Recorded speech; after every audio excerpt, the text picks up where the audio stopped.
Rangunia Trinamool BNP নেতৃবৃন্দ দলের ফোয়ারে শুভেচ্ছা বিনিময়ে বাড়ি বাড়ি গেল বিএনপির জাতীয় নির্বাহী কমিটির সদস্য হুম্মাম কাদের চৌধুরী। এই সমত তারেক রহমানের 31 দফা বাস্তবায়নের লক্ষ্যে প্রচারণা চালায়।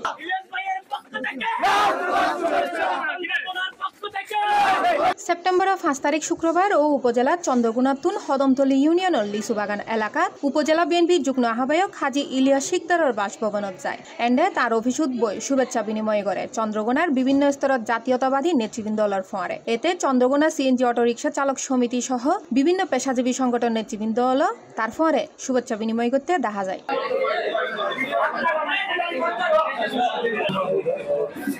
এই সময় উনি হয় গেইদে 16 বছর ধরে আর যে ত্যাগী নেতাও আসিল ইতারা সম্মান দিতে ইতারার বাড়ি বাড়ি যায় দেখা করছি।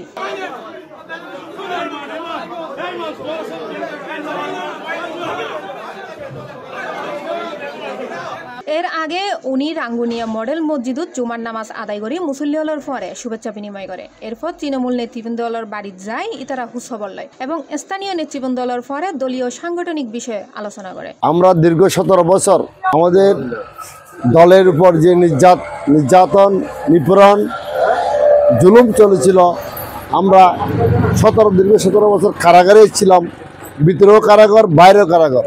আমাদের নিজ বাসভবনে আমরা ঠিকমতো প্রবেশ করতে পারি নাই। এই আমার বাড়িতে আমি 17 বছর থাকতে পারি নাই।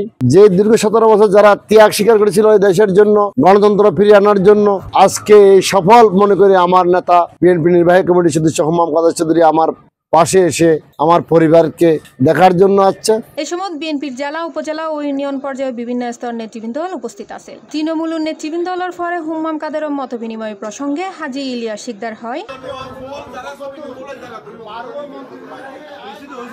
C+ TV Chittagong.